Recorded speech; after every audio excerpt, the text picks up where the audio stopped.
Gracias por continuar junto a nosotros en la primera emisión de Informa TVX. Nos encontramos en su segmento de entrevista, lunes 6 de febrero del año 2017, y como le he anticipado, ya está conmigo Juan José García, sociólogo e investigador en asuntos migratorios, y el tema que vamos a desarrollar en los próximos minutos de la entrevista es Donald Trump y las implicaciones para la política exterior salvadoreña. Bienvenido, Juan José, un gusto volver a encontrarnos. Carlos, muy amable por la invitación, a la orden. Gracias por estar con nosotros, y tenemos un campo de asuntos internacionales, particularmente con las acciones que ha hecho Donald Trump en las últimas semanas. Mucha tela que cortar, mucho que discutir, y empecemos un poco con esto, Juan José. Menos de un mes y podríamos decir que Trump ya está actuando en función de lo que ha dicho, o ha sido peor de lo esperado. Bueno, en realidad está cumpliendo sus promesas de campaña, ¿no? Que iban a girar en dos grandes ámbitos. En el ámbito en el ámbito económico, está ya gobernando por decreto, en realidad, ¿verdad? En términos de proteger a la economía de Estados Unidos, de favorecer a los sectores financieros. El viernes pasado eliminó prácticamente todas las regulaciones que el presidente Obama había establecido a los mercados financieros. Eso ha sido ya eliminado, o está en proceso de ser eliminado. Y en el ámbito migratorio, ¿no? Que ha sido particularmente duro en términos de cumplir con lo que había prometido. Y había prometido la construcción del muro. Eso ya está en proceso. Eso ha dificultado muchísimo las relaciones con México. Y endurecer las leyes migratorias, especialmente en lo que se refiere al refugio y a las posibilidades de establecer una posibilidad de una estabilidad migratoria para aquellos que ya se encuentran de manera indocumentada en Estados Unidos, ¿no? Creo que él ha sido muy consecuente, muy coherente y muy rápido para cumplir con sus promesas de campaña. Falta todavía que ver, precisamente, están en proceso las posibilidades de ir avanzando en endurecer estos dos ámbitos que son los fundamentales en su política doméstica e internacional, y habrá que ver cuál es el comportamiento siguiente. Si la tónica es precisamente a endurecer estas leyes, la aplicación de las leyes migratorias, indudablemente que para el país, para los países del Triángulo Norte, el señor Trump, es una mala noticia.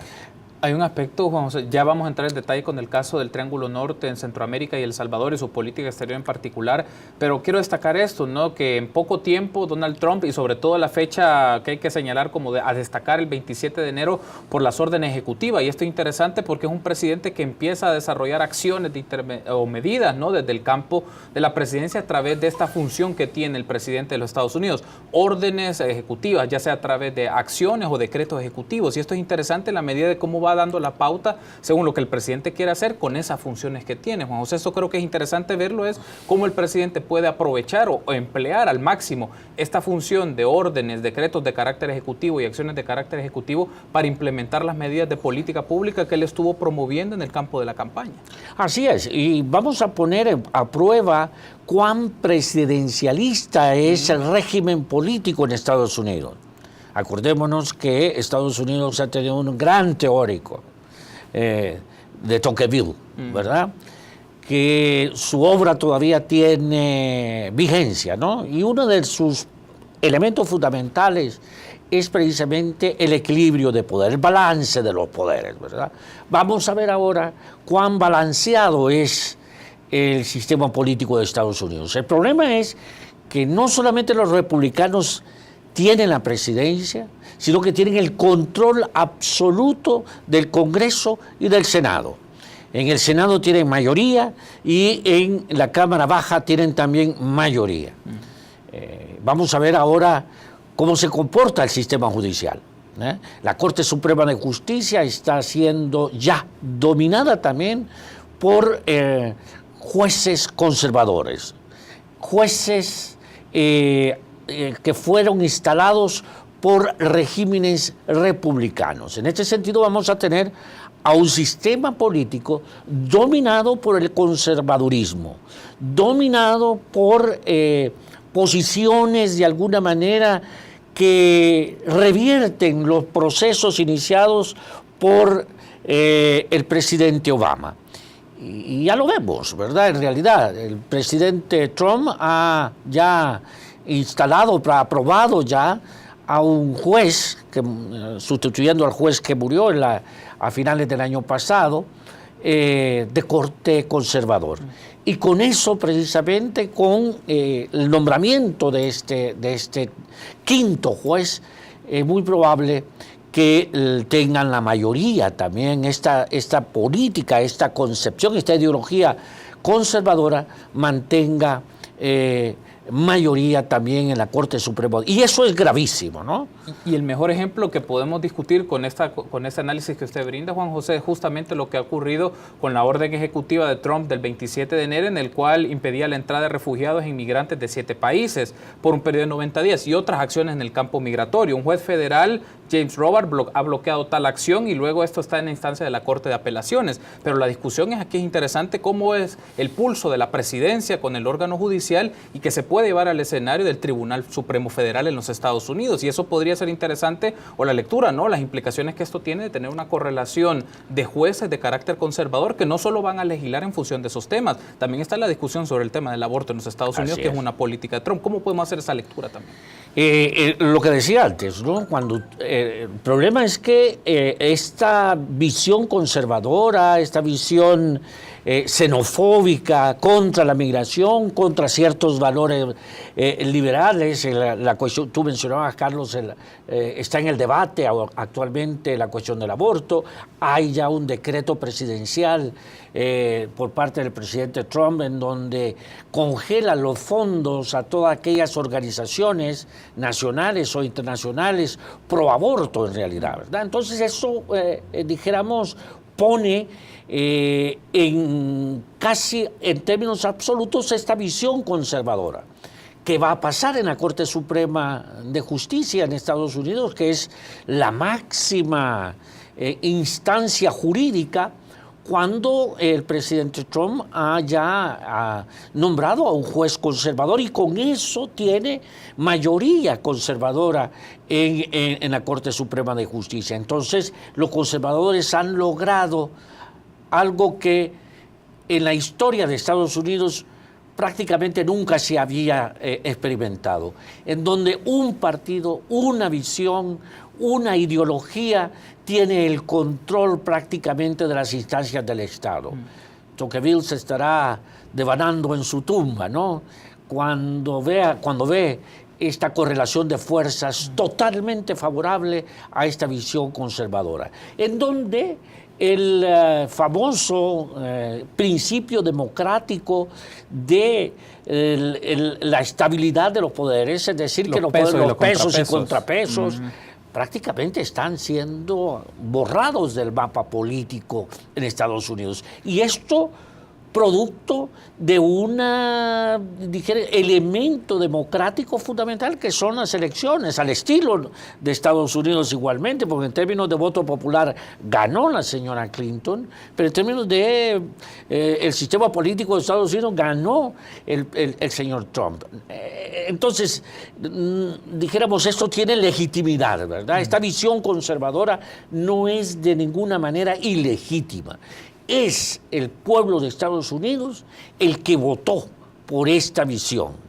Pero también en contraste han surgido reacciones de diversas instancias. Hemos visto que en Florida, en Washington, hay expresiones organizadas de ciudadanos en contra de las medidas de Donald Trump, gente en los aeropuertos y actores que en principio uno podría creer que no van a aparecer, pero sí es interesante, por ejemplo, empresas que han presentado una denuncia ante la orden ejecutiva. Entre ellas aparecen Google, Facebook, Twitter, entre otros, porque claro, más del 30% de sus empleados son extranjeros. Y aquí, ¿cómo puede trastocar también a ciertos grupos o ciertos sectores empresariales estas medidas de acción ejecutiva en el campo migratorio? ¿Cómo podemos ver, y la lectura, me gustaría saber, Juan José, de otros actores fuera de la institucionalidad, del sistema político? Hablamos de sector empresarial, de organizaciones ciudadanas, ONGs en el campo del activismo político. ¿Pueden ser la contraparte para esta correlación, este mapa político? Esta visión, dijéramos, de la política económica, es un anacronismo en realidad, ¿verdad? Porque el presidente Trump está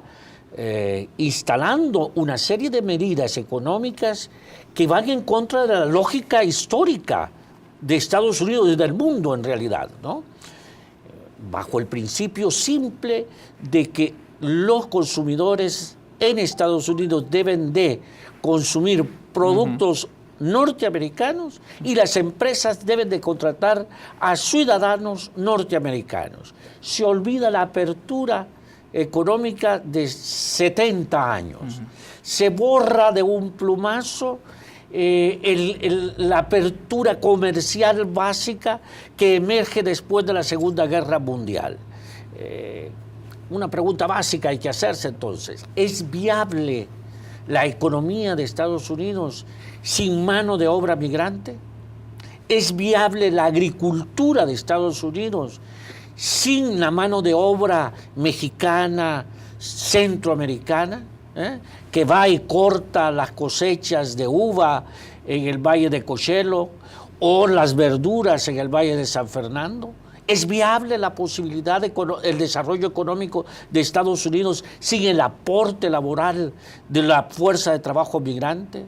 ¿Qué va a pasar con los trabajos que probablemente se pierdan, ¿no?, a los migrantes en el sector servicio, en el sector hotelero, en el sector comercial? ¿Qué va a pasar con esto? Bueno, es una incógnita en realidad, ¿verdad? Esto está abierto. Si siguen las políticas proteccionistas de Estados Unidos va a tener un fuerte proceso de, dijéramos, de retroceso en la lógica económica que ha perdurado en el último siglo prácticamente. Tenemos que hacer una pausa, Juan José, pero me gustaría que en el segundo bloque veamos las implicaciones hacia la política exterior salvadoreña. Obviamente no solo no podemos restringir al campo nacional, estamos hablando de Centroamérica en el caso migratorio, pero me gustaría que hagamos esa lectura en el siguiente bloque. Permítanos una pausa, continuamos con más en Informa TVX.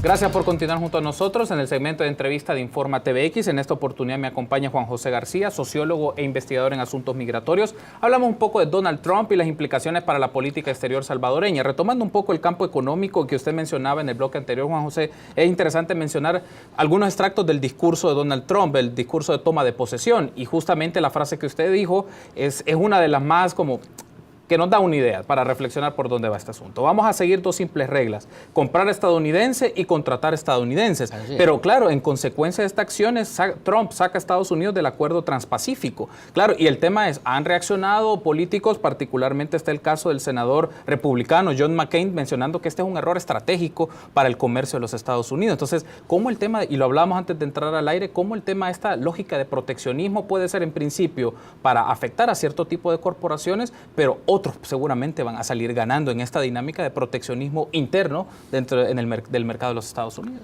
Así es, y los más beneficiados con esta política proteccionista serán, sin duda alguna, el sector financiero de Estados Unidos, que ya tuvo un premio por parte del presidente Trump, ¿no? La eliminación de todas las barreras y de todas las regulaciones que el presidente Obama había impuesto precisamente para evitar nuevamente una recesión como la del 2008. Haciendo esto, el presidente Trump está abriendo las puertas nuevamente precisamente a la posibilidad de otra recesión económica en el mundo, no solamente en Estados Unidos. Es difícil prever las consecuencias de estas medidas. ¿Quién va a barrer los parques de Estados Unidos? ¿Quién va a lavar los platos en los restaurantes de Estados Unidos? ¿Quién va a arreglar las camas y a barrer los cuartos de los hoteles en Estados Unidos? ¿Serán los norteamericanos los que harán esas tareas? ¿Serán los norteamericanos los que van a ir a cosechar las plantaciones de uvas, las plantaciones de tomates, las plantaciones de chiles en Estados Unidos? ¿Serán ellos los que van a ir? ¿Serán realmente los norteamericanos los que van a barrer los pisos de los restaurantes de McDonald's ¿no? ¿Serán ellos realmente los que van a ir a trabajar a las plantas de procesamiento de carne en Arkansas, carne de pollo y de pavo en Arkansas? ¿O serán los salvadoreños indocumentados? ¿O seguirán siendo estos los que van a hacer los trabajos no deseados por la población norteamericana? Esa es la gran incógnita. ¿Qué va a pasar? Porque esto va en contra de cualquier lógica económica. Es decir, la lógica económica le dice que usted tiene que contratar en estas tareas a fuerza de trabajo barata y dócil. ¿Y quiénes son? Los migrantes, especialmente los migrantes irregulares. Entonces, esto va en contra de esta lógica. ¿Qué va a pasar? No sabemos, ¿verdad? Habrá que ver, ¿verdad?, qué es lo que pasa con estas tareas. Ahora, Juan José, hablemos un poco del caso de la política exterior salvadoreña y las implicaciones que esto tiene. A su criterio, ¿por dónde pasa una estrategia para el gobierno, para la Cancillería salvadoreña para enfrentar este escenario? El canciller ha mencionado que todavía no se han cumplido los escenarios apocalípticos que se mencionaban, pero lo cierto es que las deportaciones no se van a dar de un día para otro, van a ir siendo progresivas en el paso de 4 años de gestión. Entonces, ¿cómo ve usted esta lectura? Sí, ¿no? Yo creo que tenemos que irnos preparando para lo peor, ¿verdad? En la guerra siempre es un principio, ¿verdad? Hay que prepararse en un escenario no bueno, sino un escenario malo, ¿no? Yo creo que hay que esperar precisamente que aumenten las deportaciones. Hasta este momento las deportaciones han sido normales, llamémosle así, ¿no? Un vuelo diario durante el mes de enero, aproximadamente 100 deportados diarios. Ese ha sido el comportamiento normal de las deportaciones el año pasado. Ha bajado un poco en el mes de enero, un 10-15% las deportaciones desde México en este mes de enero, ¿no? Pero el flujo de deportados se ha mantenido con un comportamiento igual que en el año pasado. Pero hay que esperar lo que tú dices, Carlos, ¿verdad? Hay que esperar que este año aumente las deportaciones. Y eso va a significar una carga muy fuerte para ya la frágil economía y la frágil estructura social del país, ¿verdad? El señor canciller dijo esta mañana que hay ya programas de reinserción. Yo no dudo que no haya. Los problemas es que no se conocen, ¿no? ¿Cuáles son? ¿Dónde están? Una encuesta de se sondea en el mes de diciembre apuntaba que dentro del grupo de deportados, el 80% de estos, fíjese, Carlos, el 80% no conoce de estos programas, no conoce de programas de reinserción. Hay un programa piloto, creo yo, que ha beneficiado a 200 deportados, ¿no? Pero bueno, estamos hablando de un porcentaje muy pequeño, ¿no? Yo creo que entonces que hay que reforzar esto. Y otro elemento muy importante, Carlos, que este país y los países del Triángulo Norte deben de fortalecer es la asistencia legal a nuestros conciudadanos en Estados Unidos. Se ha demostrado, la Universidad de Houston hizo un estudio y ese estudio demostró que un migrante indocumentado con asistencia legal aumenta en un 70% las posibilidades de quedarse en Estados Unidos. Y Estados Unidos, a pesar del presidente Trump, es un país de leyes, es un país de instituciones, es un país que respeta precisamente su marco legal. Por lo tanto, entonces, hay que fortalecer desde el Estado la asistencia legal a nuestros compatriotas allá. Cuando estuvimos en el viceministerio, elaboramos una propuesta, un manual precisamente de establecer una red de asistencia legal en Estados Unidos financiadas por el Banco Interamericano de Desarrollo. La actual viceministra participó en la elaboración de esa estrategia, pero que se abandonó. No sé por qué, pero se abandonó. Bueno, es necesario recuperarla, ¿verdad? Aclararla, ponerla a la altura de los tiempos. Pero ahí tienen un instrumento muy importante para comenzar a trabajar en esta red de asistencia legal. Además, en diciembre del 2012, el señor canciller firmó un convenio con la red con la barra de abogados de California, en donde esta organización, la barra de abogados de California, pro bono, estaba ofreciendo asistencia legal a nuestros compatriotas. Eso está ahí, es un convenio que hay que resucitarlo, ¿no? Entonces, a la par de ir fortaleciendo este sistema de asistencia legal, programas de reinserción, hay que reactivar la vida, ¿no?, de comigrantes. No es posible que algo que costó tanto su instalación esté muerto. No ha aparecido por ningún lado. No ha habido ni siquiera un comunicado por parte de comigrantes para enfrentar estos nuevos desafíos. Y en comigrantes están representados todas las instancias vivas del país, ONGs, academia, el gobierno, representantes de organizaciones de salvadoreños en el exterior. Ahí están. Y por lo tanto es una fuerza muy importante que junto con Conamigua en Guatemala y con alguna organización en Honduras pueden hacer un frente muy importante. Lastimosamente, realmente eso no se ha producido, ¿verdad? Juan, perdón que lo interrumpa, Juan José, solo menciona un elemento para continuar con esta idea. Deja la impresión de que la estrategia de gobierno va por otro lado. El canciller ha mencionado que el 8 y 9 de febrero viajará a Washington para tener algunos acercamientos con miembros del Departamento de Estado, con algunos congresistas, para tratar de sensibilizar o para tratar de posicionarles este tema, pero parece ser que la estrategia va por otro lado. ¿Qué tan efectivo puede ser? Me pregunto, una golondrina no hace verano. Probablemente el peso del Triángulo Norte o de Centroamérica, o del sistema de integración centroamericano, tal vez podría ser mucho más eco, o ahora México, considerando también el escenario que enfrenta el gobierno mexicano en el campo migratorio, pero de manera individual no veo que sea algo tan efectivo. Podría ser efectivo, no lo sé. Lo que tú dices, Carlos, ¿verdad? Qué bueno que va el señor canciller, pero ¿qué va a hacer, verdad? Realmente lo que a mí me impresionó mucho, las declaraciones del presidente de WOLA ahora, claro, donde dice precisamente que no se va a avanzar mucho en las negociaciones con la administración Trump.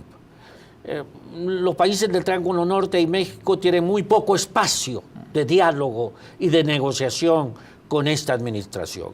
No se logró con el presidente Obama, por ejemplo, la baja en las deportaciones. El presidente Obama terminó su mandato precisamente con un récord de deportados, ¿verdad? No se logró avanzar por ahí, ¿no?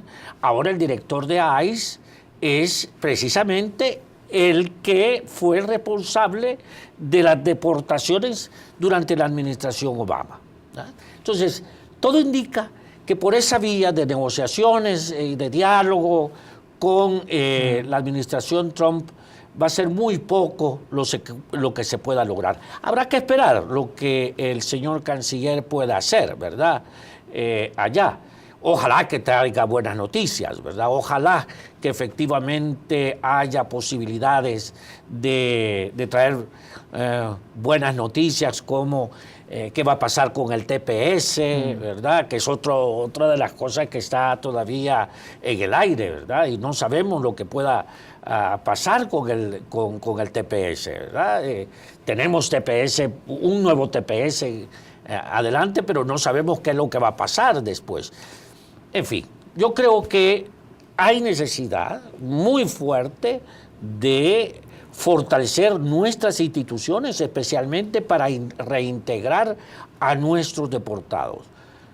Y no fortalecer lo que ya tenemos, ¿verdad? Lo que ya tenemos es que casi el 70% de los deportados se regresan hacia Estados Unidos, agarran otra vez el camino de regreso, ¿no? Eso va a ser más difícil, ¿verdad?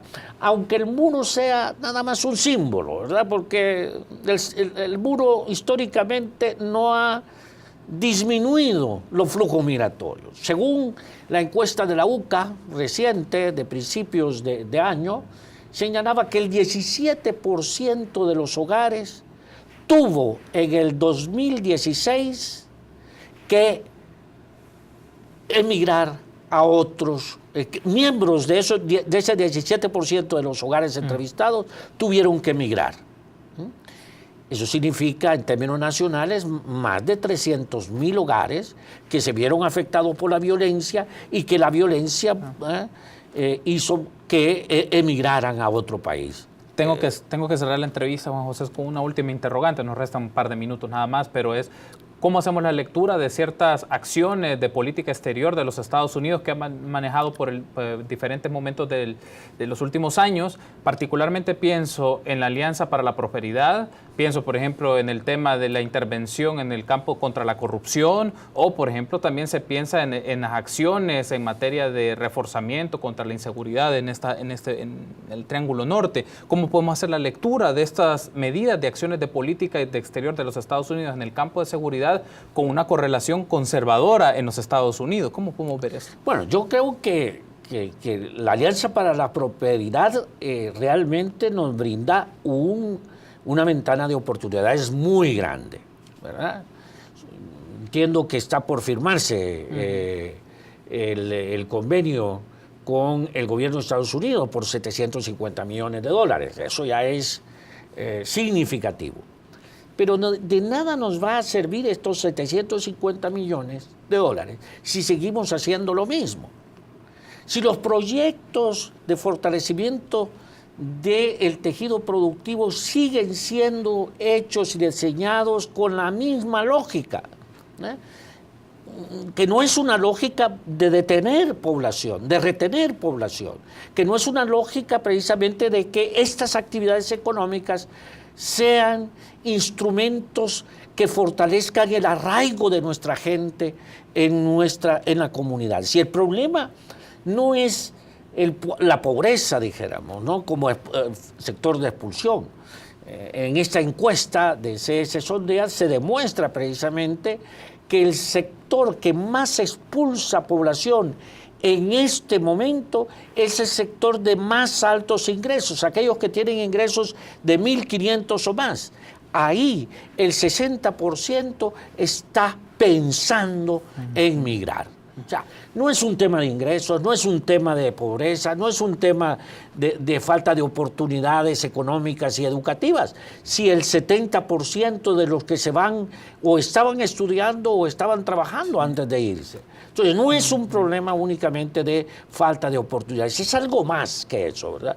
Y ojalá que la Alianza para la Prosperidad entienda esa lógica si quiere tener un impacto en disminuir estos flujos migratorios. Juan José, ha sido un gusto. Gracias por haber estado con nosotros. A ti, Carlos, y muchas gracias a TVX. Gracias por haber estado con nosotros. Nos acompañó Juan José García, sociólogo e investigador en asuntos migratorios. Hablamos un poco de Donald Trump y las implicaciones en la política exterior salvadoreña. Permítanos una pausa, continuamos con más.